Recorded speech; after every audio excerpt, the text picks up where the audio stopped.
The distinction between male and female is not just one that is a physical or a gender-driven one, as we call it, biological one. It's actually a psychological one. She fell, she fought, and in the end, she emerged victorious. This is the woman of today, and she is made of steel. Come and watch how she slays. I had an interesting conversation with a friend of mine who's actually a professor in a university. And what she said was pretty much the determinant for me to decide that it's time for me to move on.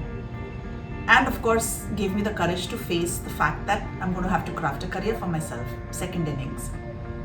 She said that when she's grading students, she's very often tempted to give the students who qualify technically for a B or a B plus as a grade, to give them the grade of C.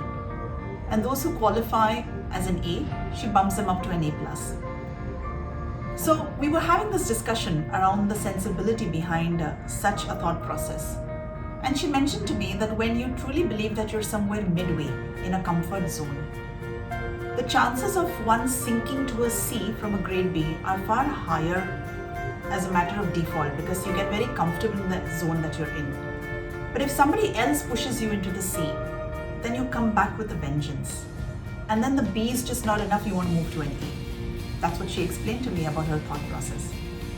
What I took back from that conversation was that we often get complacent in the areas and the zones that we're in, the careers that we're in. And sometimes jumping into the valley of C becomes critical, because then we know how we can catapult to an A plus, or to an area or a zone or a passion or even a career that we hadn't even imagined we could have pursued.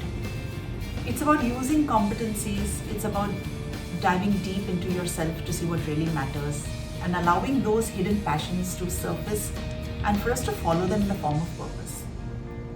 Theory of Purpose was born in a similar fashion. Yes, of course, there are so many challenges that you're going to have to go through, particularly as a woman. But what I hold very true to myself are some of the teachings that I received as a young child in an international community.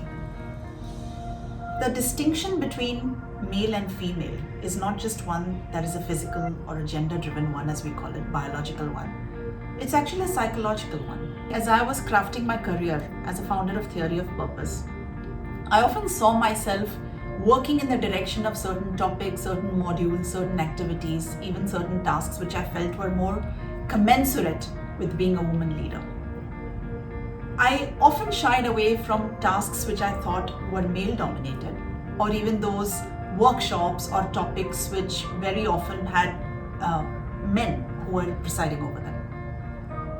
I also remember attending a lot of sessions and workshops where I hesitated before I took the front seat or the seat at the head of the table. These are biases I realized that were not formulated with people around me, but were my own perceptions about what I thought was doable or not doable for a woman or a woman leader. So one thing I'd like to actually share with everyone who's probably watching this video and this session is there are two kinds of powers that we need to truly harness as leaders, and for women in particular. The power of believing that you have purpose and pursuing that purpose relentlessly, because then everything else just sort of disappears as a challenge from your path. You're so determined to achieve what you want to do. And the second power that I think we truly have is a power of believing that we can be genderless if we want. We have both the qualities of yin and yang. We have feminism and we have masculine aggression. Utilizing the balance of these two is a thin line, but a very powerful one as well. We do have the charisma, the strength, the ability, the capability of balancing the yin and yang. We do have the capability of also most of the times looking at it from a neutral lens, a gender neutral lens. So rather than pursue tasks which we believe are commensurate with being a woman leader, or staying away from tasks which we think are not fit for a woman leader or are more fit for a male leader, How about looking at a role? How about looking at a career? How about looking at your purpose from the lens of being genderless? And pursuing all those tasks through the strength of that belief. For young women and girls, as I often tell my daughter, just remember one thing. It doesn't matter what you want to become in your life. You could choose to be a musician, you could choose to be a painter, a dancer, you could choose to be a diver, a teacher, anything. Just become a person of consequence. Remember that you were going to leave a footprint on this planet. And that footprint has to be so consequential that others would find it really, really difficult to fill those footsteps, number one. And others will look up to you. So it doesn't matter what that title or designation or that profession is.